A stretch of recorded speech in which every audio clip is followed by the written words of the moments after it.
ಒಂದು ಕಡೆ ಜೀವ ಹಿಡ್ಕೊಂಡು ಈ ರೋಡಲ್ಲಿ ಓಡಾಡಬೇಕು, ಜೀವ ಹಿಡ್ಕೊಂಡು ಹೋಗಬೇಕು, ಜೀವ ಹಿಡ್ಕೊಂಡು ಬರಬೇಕು. ಉದ್ರೇಕಾಗಿ ಒಂದು ಅಧಿಕಾರಿಗಳನ್ನ ಪ್ರಶ್ನೆ ಮಾಡಿರ್ತಕ್ಕಂಥದ್ದು ಒಂದು ಸಹಜ ಪ್ರಕ್ರಿಯೆ.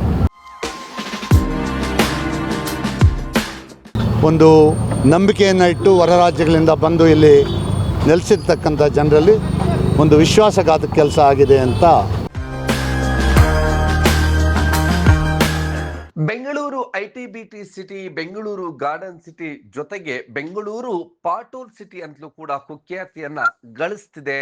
ಇದಕ್ಕೆ ಕಾರಣ ಇಲ್ಲಿನ ಅಧಿಕಾರಿಗಳು ಮತ್ತು ಜನಪ್ರತಿನಿಧಿಗಳ ಬೇಜವಾಬ್ದಾರಿ ಮತ್ತು ಅಪ್ರಾಮಾಣಿಕತೆಯಿಂದಾಗಿಯೇ ಇವತ್ತು ರಸ್ತೆಗಳು ಸಂಪೂರ್ಣವಾಗಿ ಬೆಂಗಳೂರು ಮತ್ತು ಸುತ್ತಮುತ್ತಲೂ ಕೂಡ ಹಾಳಾಗಿದೆ. ಇದಕ್ಕೆ ನಿತ್ಯವೂ ಕೂಡ ಸಾವುಗಳು ನಡೀತಾ ಇದೆ. ಆದ್ರೂ ಕೂಡ ಅಧಿಕಾರಿಗಳು ಕಣ್ಣು ಮುಚ್ಚಿ ಕುಳಿತಿದ್ರೆ ಇನ್ನು ರಾಜ್ಯ ಸರ್ಕಾರದಲ್ಲಿ ಸಚಿವ ಸ್ಥಾನಕ್ಕಾಗಿ ಓಡಾಡುವಂತವರ ಸಂಖ್ಯೆ ಹೆಚ್ಚಾಗ್ತಾ ಇದೆ.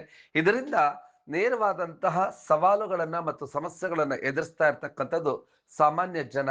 ಈಗ ಅದಕ್ಕಾಗಿಯೇ Anekal taluk responsible citizens forum ಅಂತೇಳಿ ಈಗ ಮಾಜಿ ವಿಧಾನ ಪರಿಷತ್ ಸದಸ್ಯರಾದಂತ ದಯಾನಂದ ರೆಡ್ಡಿರವರ ನೇತೃತ್ವದಲ್ಲಿ Anekal taluk responsible citizens forum ಎನ್ನುವಂತಹ ಸಂಸ್ಥೆಯನ್ನು ಹುಟ್ಟು ಹಾಕಿದ್ದಾರೆ. ಈ ಮೂಲಕ ಈ ಒಂದು ಸಂಸ್ಥೆಯಿಂದ 80ನೇ ಸ್ವಾತಂತ್ರ್ಯ ದಿನಾಚರಣೆ ಮತ್ತು ಎಲ್ಲೆಲ್ಲಿ ಗುಂಡಿಗಳು ಬಿದ್ದಿದೆಯೋ ಅಲ್ಲಿ ವೆಟ್ ಮಿಕ್ಸ್ ಅನ್ನ ಹಾಕಿ ಗಿಡ ನೆಡುವ ಮುಖಾಂತರ ಈ ಒಂದು ಅಭಿಯಾನವನ್ನ ಆರಂಭಿಸಿದ್ದಾರೆ. ಇತ್ತೀಚೆಗಷ್ಟೇ ಬೆಂಗಳೂರು ಹೊರವಲಯ ಆನೇಕಲ್ ತಾಲೂಕಿನ ಹೆಬ್ಬಗೋಡಿ ನಗರಸಭೆಯ ಅನಂತನಗರದಲ್ಲಿ ಮೇಧಾ ಎನ್ನುವಂತ ಮಹಿಳೆಯೋರ್ವರು ಮೃತಪಟ್ಟಿದ್ದರು. ಇದಕ್ಕೆ ಕಾರಣವೇ ರಸ್ತೆ ಸರಿಯಿಲ್ಲದ್ದು ಎನ್ನುವಂತ ಗಂಭೀರ ಆರೋಪವನ್ನ ಮಾಡಿ ನೂರಾರು ಜನ ಪ್ರತಿಭಟನೆಯನ್ನು ಕೂಡ ನಡೆಸಿದ್ದರು. ಈಗ ಈ ಒಂದು ಸಮಸ್ಯೆಗಳಿಗೆ ಮುಕ್ತಿ ಹಾಡಲು Anekal taluk responsible citizens forum ಸಿಟಿಯನ್ನ ಹುಟ್ಟು ಹಾಕಿದ್ದಾರೆ. ಈ ಮೂಲಕ ಸ್ವಾತಂತ್ರ್ಯ ದಿನಾಚರಣೆ ಹಾಗೆಯೇ ಈ ಒಂದು ಜನರಲ್ಲಿ ಜಾಗೃತಿಯನ್ನ ಮೂಡಿಸುವಂತ ಕಾರ್ಯಕ್ರಮವನ್ನ ಮಾಜಿ ವಿಧಾನ ಪರಿಷತ್ ಸದಸ್ಯ ದಯಾನಂದ ರೆಡ್ಡಿ ನೇತೃತ್ವದಲ್ಲಿ ಆರಂಭಗೊಂಡಿದೆ. ಕಾರ್ಯಕ್ರಮದಲ್ಲಿ ಚಂದಾಪುರ ಪುರಸಭೆಯ ಅಧ್ಯಕ್ಷರಾಗಿರುವಂತಹ ಜ್ಯೋತಿ ಜಗದೀಶಾಚಾರಿ, ಮಾಜಿ ಅಧ್ಯಕ್ಷರಾದಂತಹ ಈಲಲ್ಗೆ ಕೃಷ್ಣಾರೆಡ್ಡಿರವರು, ಹಾಗೆಯೇ ಆನೇಕಲ್ ತಾಲೂಕು ರೆಸ್ಪಾನ್ಸಿಬಲ್ ಸಿಟಿಸನ್ಸ್ ಫೋರಂನ ಅಧ್ಯಕ್ಷರಾದಂತಹ ಅನಿತಾ ರೆಡ್ಡಿ ಹಾಗೂ ಇನ್ನಿತರೆ ಮುಖಂಡರುಗಳು ಕಾರ್ಯಕ್ರಮದಲ್ಲಿ ಭಾಗವಹಿಸಿದ್ದರು. ಈ ಸಂದರ್ಭದಲ್ಲಿ ಈ ಒಂದು ಹಣ್ಣಿನ ಮಾರುಕಟ್ಟೆಯಿಂದ ಈಲಲಿಗೆಗೆ ಸಂಪರ್ಕ ಕಲ್ಪಿಸುವಂತ ರಸ್ತೆಯಲ್ಲಿ ಕಾಂಕ್ರೀಟ್ ನ ವೆಟ್ ಮಿಕ್ಸ್ ತರಿಸಿ ಹಳ್ಳಗಳನ್ನು ಮುಚ್ಚುವಂತಹ ಮತ್ತು ಸಸಿ ನೆಟ್ಟು ಈ ಒಂದು ಕಾರ್ಯಕ್ರಮಕ್ಕೆ ಚಾಲನೆಯನ್ನು ನೀಡಲಾಯಿತು. ಕಾರ್ಯಕ್ರಮದ ಎಲ್ಲ ದೃಶ್ಯಗಳ ಒಂದು ಝಲಕ್ ನೋಡೋಣ ಬನ್ನಿ.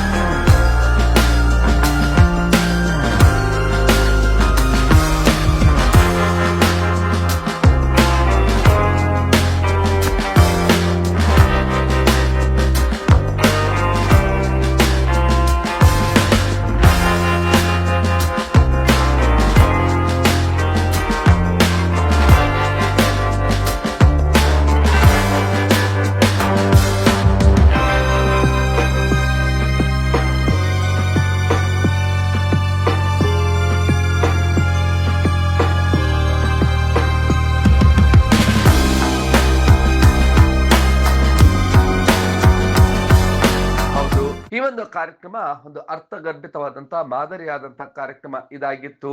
ಇತ್ತೀಚೆಗಷ್ಟೇ ಹೆಬ್ಬಗೋಡಿ ನಗರಸಭೆಯ ಅನಂತನಗರದಲ್ಲಿ ಕೇರಳ ಮೂಲದ ಮಹಿಳೆಯೋರ್ವರು ಇಲ್ಲಿ ರಸ್ತೆಯಲ್ಲಿ ಸಂಚರಿಸುವಂತಹ ಸಂದರ್ಭದಲ್ಲಿ ವಾಹನವೊಂದಕ್ಕೆ ಡಿಕ್ಕಿ ಹೊಡೆದ್ರು. ಕೆಳಗಡೆ ಬೀಳ್ತಾ ಇದ್ದಂತೆ ಹೆಲ್ಮೆಟ್ ಧರಿಸಿರ್ಲಿಲ್ಲ. ಅವರ ಮೇಲೆಯೇ ಮತ್ತೊಂದು ವಾಹನ ಹರಿದು ಮಹಿಳೆ ಸ್ಥಳದಲ್ಲಿ ಮೃತಪಟ್ಟಿದ್ರು. ಇದಕ್ಕೆ ರಸ್ತೆಗಳೇ ಕಾರಣ, ರಸ್ತೆಗಳು ಅವ್ಯವಸ್ಥೆಯಿಂದ ಕೂಡಿದೆ ಅಂತ ಹೇಳಿ ಆರೋಪಿಸಿ 2 ದಿನಗಳ ಕಾಲ ಪ್ರತಿಭಟನೆಯೂ ಕೂಡ ನಡೆಯಿತು.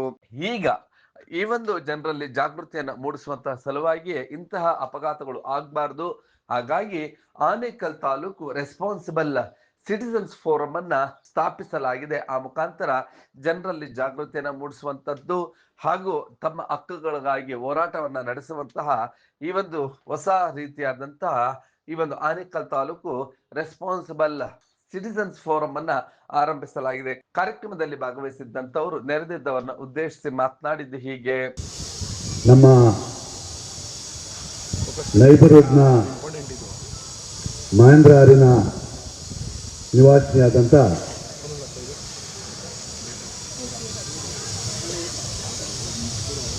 ಸಹೋದರಿ ಮೇದರ್ ಅವರು ಆನಂದ್ ನಗರದ ರೋಡ್ ಆಕ್ಸಿಡೆಂಟ್ನಲ್ಲಿ ದುರದೃಷ್ಟವಾದ ಮರಣವಾಗಿರ್ತಾರೆ. ನಾವಿವತ್ತು ಯಾವುದೇ ಸಂಭ್ರಮಾಚರಣೆಯ ಪರಿಸ್ಥಿತಿಯಲ್ಲಿ ನಾವಿಲ್ಲ.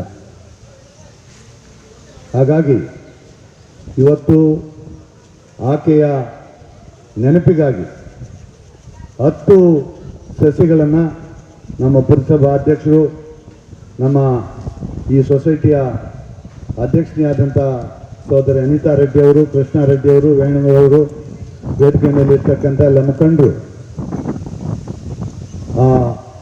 ಆಕೆಯ ಆತ್ಮಕ್ಕೆ ಶಾಂತಿ ಸಿಕ್ಕಲಿ ಅಂತೇಳಿ 10 ಸಸಿಗಳನ್ನು ನೆಡುವುದರ ಮೂಲಕ ಆಕೆ ಆತ್ಮಕ್ಕೆ ಶಾಂತಿಯನ್ನು ಕೋರಿದ್ದೇವೆ. ಎಲ್ಲರೂ ಕೂಡ ಎದ್ದು ನಿಂತು 1 ನಿಮಿಷಗಳ ಕಾಲ ಮೌನಾಚರಣೆಗಳನ್ನು ಮಾಡಿ ಆ ಸಹೋದರಿ, ನಮ್ಮನ್ನ ಯಾರನ್ನೂ ಬ್ಲೇಮ್ ಮಾಡಬೇಡಿ. ನೀವೇನೋ ಬ್ಲೇಮ್ ಮಾಡೋದಿದ್ರೆ ಹೆಬ್ಬಗೋಡಿ ಪೊಲೀಸವ್ರನ್ನ ಬ್ಲೇಮ್ ಮಾಡಿ. ಕಾರಣ ಏನಂದರೆ ಅವರ ಮಾಹಿತಿ ತಪ್ಪು. ನಾನು ಬೆಳಗ್ಗೆನೇ ಹೇಳಿದೆ, ನಮ್ಮ ಗುಪ್ತ ಮಾಹಿತಿ ಇದೆ, ನೀವೇನೋ ಧರಣಿ ಮಾಡ್ತೀರಂತೆ, ಸತ್ಯಾಗ್ರಹ ಮಾಡ್ತೀರಂತೆ, ಧಿಕ್ಕಾರ ಆಗ್ತೀರಂತೆ. ನಾವೆಲ್ಲ ಕೂಡ ಸುಶಿಕ್ಷಿತರಲ್ಲಿ. ಏನೋ ಮೊನ್ನೆ ದಿವಸ ಆಕ್ರೋಶ ಇರ್ತದೆ, ಒಂದು ಮನೆ ಹೆಣ್ಣು ಮಗಳು ಸತ್ರ, ನಿಮ್ಮ ಮನೆಯಲ್ಲಿ ಸತ್ರ ನಿಮ್ಗೆ ಆಕ್ರೋಶ ಇರಲ್ವಾ? ಆಕ್ರೋಶದ ಕೆಲವು ಗಂಟೆಗಳಲ್ಲಿ ಆಗಿರ್ತಕ್ಕಂಥ ದುರ್ಘಟನೆ ಅದು. ಆದರೆ ಇವತ್ತು ನಾವು ಭಾಳ ಸ್ಪಷ್ಟವಾಗಿ ನಮ್ಮ ಕಾರ್ಯಕ್ರಮ ಏನೋ ನಾವೇನು ಮಾಡಬೇಕು ಅಂತೇಳಿ ಭಾಳ ಸ್ಪಷ್ಟವಾಗಿ ಶಾಂತಿ ಪ್ರಿಯರಾಗಿ ಕಾರ್ಯಕ್ರಮ ಮಾಡಲಿಕ್ಕೆ ನಾವು ಇಲ್ಲಿ ಸೇರಿದ್ದೀವಿ. ಹಾಗಾಗಿ ಇಷ್ಟೆಲ್ಲ ಪಾಪ ಪೊಲೀಸವ್ರಿಗೆ ನಿದ್ದೆಗೆಡಿಸೋದಾಗಲಿ ಅವರ ಸ್ವತಂತ್ರ ನಾಳೆ ಮಾಡೋದಾಗಲಿ ಬೇಕಾಗಿರಲಿಲ್ಲ ಅಂತ ನನ್ನ ಭಾವನೆ. हमने संकल्प लेके बस हम दयानंद रेड्डी सर का हम साथ देंगे, उनके साथ खड़े रहेंगे. बस वो एक ही चार है, आप सब साथ देंगे है ना उनका? पक्का? थोड़ा जोर से कहिए. Thank you so much. मैं तो यही चाह रही हूँ, आप जितने भी आप साथ देंगे हम लोग को उतना करने का इच्छा बढ़ेगा. प्लीज़ आप सब लोग साथ दीजिए और हम मैं एश्योरेंस देती हूँ और पक्का ये काम दयानंद रेड्डी सर ने सोचे तो पक्का ये करके दिखाएंगे. तो आप बिल्कुल आप निश्चिंत रहिए और सबको हम सिक्योरिटी प्रोवाइड करेंगे और कोई किसी चीज़ से डरने का है ही नहीं. हम लोग सब साथ में हैं, जो भी है हम साथ में लड़ेंगे और साथ में हम हासिल करेंगे. और हम पुलिस डिपार्टमेंट से भी यही रिक्वेस्ट कर रहे हैं, थोड़ा वो सबसे थोड़ा शांत रूप से थोड़ा बर्ताव करेंगे तो बहुत ही अच्छा रहेगा. और हमारे को हाई रिस्पेक्ट है, ये लॉ एंड ऑर्डर पर हाई रिस्पेक्ट है, पुलिस डिपार्टमेंट पे हाई रिस्पेक्ट है. वो चीज़ वो लोग थोड़ा सा मेंटेन करेंगे तो सबके लिए अच्छा रहेगा और हम सब जनता के साथ हैं. Reason, but Sir Dayanand Reddy has taken initiative to bring all of us under one umbrella and give us the proper direction where at least we can reach through to the right authorities or the correct person where we need to approach, and that person can be made accountable to take the corrective actions to make the roads, make it clean, a garbage problem, water problem, a lot of problems, right? So we need some visionary leadership like Sri Dayanand Reddy sir is here with us and he is guiding us. I request all the residents, all the responsible citizens in this area to come ahead and support this noble reason. It's not for individual self, किसी के मतलब के individual मतलब के लिए नहीं है, ये सबके लिए है. And why Sir Dayanand Reddy is giving so much time to us? It's selfless, guys. I just hats off for him, his effort and all the support, all the way he is.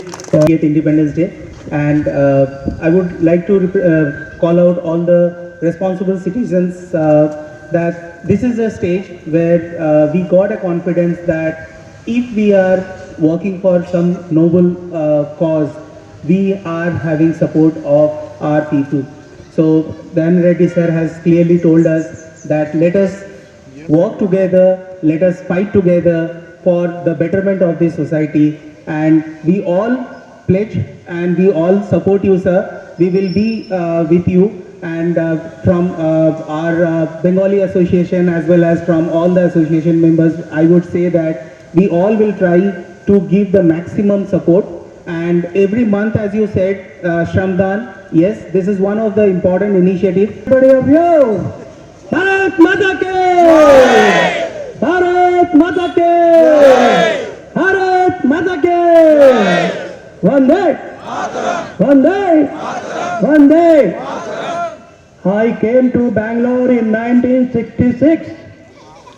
That time roads were fine and it was very nice. Now I am seeing the road condition is very bad. So it is lot of changes from those days to these days. So we have got freedom. It is not means that we are free from our responsibilities. We have to take responsibilities, come out and do something for the society also. Freedom does not mean only we are free, that's all, government will do this way. ತಾವೆಲ್ಲರೂ ಸಾವಧಾನವಾಗಿದ್ದರೆ ಎಲ್ಲದನ್ನು ನಾವು ಪರಿಹಾರ ಕಂಡ್ಕೊಬೋದು. ಯಾರೋ ಇದಕ್ಕೆ ಆಗೋದು ಬೇಡ ಅಂತ ಆ ಸಂದರ್ಭದಲ್ಲಿ ಆಕ್ರೋಶ ಆಗೋದು ಸಹಜವಾಗಿರುತ್ತೆ. ನಾನಿದ್ದ ಸಮಯದಲ್ಲಿ ಆಗುತ್ತೆ. ಹಾಗಾಗಿ ಅದನ್ನು ಮತ್ತೊಮ್ಮೆ ಆಗೋದು ಬೇಡ. ಹೀಗಾಗಿ ದಯಾನಂದ ಸರ್ ಹೇಳಿದ್ದಾರೆ, ಏನು ಈ ಸೊಸೈಟಿಯಿಂದ ಸ್ಥಾಪನೆ ಮಾಡಿದ್ರೆ ನಿಮ್ಮ ಜೊತೆ ನಾವು ವಾರಕ್ಕೊಂದು ಟೈಮು ಕೋಆರ್ಡಿನೇಟ್ ಮಾಡ್ತೀವಿ, ನಿಮ್ಮ ಸಮಸ್ಯೆಗೆ ನಾವು ಸ್ಪಂದಿಸ್ತೀವಿ. ನಾವಿರೋದೇ ಅದಕ್ಕಾಗಿ. ಪೊಲೀಸ್ ಸಹ ನಮ್ಮ ಜೊತೆಗೆ ಇರ್ತಾರೆ. ಅವ್ರ ಪ್ರಕಾರ, ಅವ್ರ ಕಾನೂನು ಪ್ರಕಾರ ಕೆಲಸ ಮಾಡಲೇಬೇಕು. ನಮಗೂ ನಿಮ್ಗೆಲ್ರಿಗೂ ಕಾನೂನು ಒಂದೇ. ಹಾಗಾಗಿ ಅದ್ರ ಬಗ್ಗೆ ಡಿಸ್ಟರ್ಬ್ ಬೇಡ. ನಾವೆಲ್ಲ ಶಾಂತಿ ಪ್ರಿಯರು, ಅದೇ ರೀತಿಯಾಗಿ ಕೆಲಸ ಮಾಡೋಣ. ನೀವು ನಮಗೆ ಸಹಕರಿಸಿ. ಇದೇ ಸಂದರ್ಭದಲ್ಲಿ ನಿಮ್ಮ ಬ್ಲೂಮ್ ಟಿವಿಯೊಂದಿಗೆ ಮಾತನಾಡಿದಂತಹ ಈ ಒಂದು ಆನೇಕಲ್ ತಾಲೂಕು ರೆಸ್ಪಾನ್ಸಿಬಲ್ ಸಿಟಿಜನ್ಸ್ ಫೋರಂನ ಪೋಷಕರಾದಂತಹ ಮಾಜಿ ವಿಧಾನ ಪರಿಷತ್ ಸದಸ್ಯರು ಆದಂತಹ ದಯಾನಂದ ರೆಡ್ಡಿ ರವರು ನಿಮ್ಮ ಬ್ಲೂಮ್ ಟಿವಿಯೊಂದಿಗೆ ಮಾತನಾಡ್ತಾ ಎಲ್ಲ ವಿವರಣೆಗಳನ್ನ ಹಂಚಿಕೊಂಡಿದ್ದು ಹೀಗೆ. ತಮಗೆಲ್ಲ ಗೊತ್ತಿರೋ ರೀತಿಯಲ್ಲಿ ಇದೇ ತಿಂಗಳ 12/8/26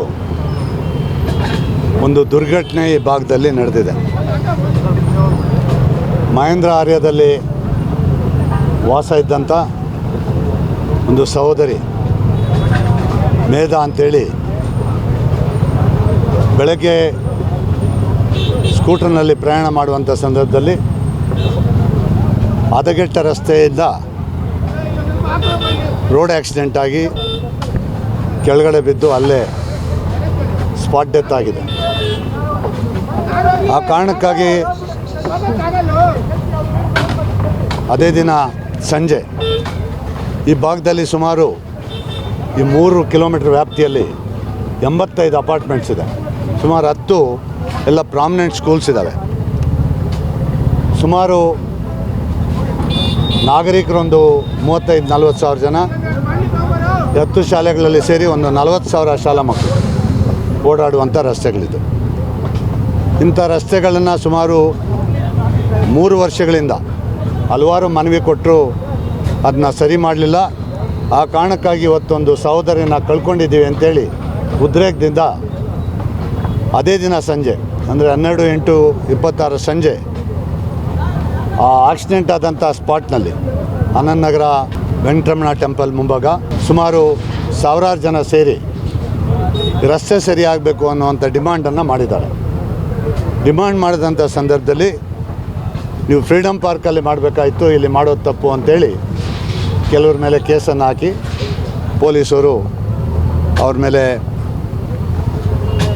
ಅಂಥ ಒಂದು ಸಂದರ್ಭದಲ್ಲಿ ಕ್ರಮ ತಗೊಂಡಿದ್ದು ತಪ್ಪು ಅನ್ನುವಂಥದ್ದು ನಮ್ಮ ಭಾವನೆ. ಈ ಕಾರಣಕ್ಕಾಗಿ ಅದೊಂದೇ ಅಲ್ಲ, ಅವರು ನಾಗರಿಕರು ಒಂದು ಕಡೆ ಜೀವ ಹಿಡ್ಕೊಂಡು ಈ ರೋಡಲ್ಲಿ ಓಡಾಡಬೇಕು, ಜೀವ ಹಿಡ್ಕೊಂಡು ಹೋಗಬೇಕು, ಜೀವ ಹಿಡ್ಕೊಂಡು ಬರಬೇಕು. ತಮ್ಮ ಮಕ್ಕಳು ಸ್ಕೂಲ್ಗೆ ಹೋಗಿ ವಾಪಸ್ ಬರೋ ತನಕ ಕೂಡ ಅವರ ಮನಸ್ಸೆಲ್ಲ ಕೂಡ ಬರೀ ಮಕ್ಕಳ ಮೇಲೆ ಇರ್ತದೆ.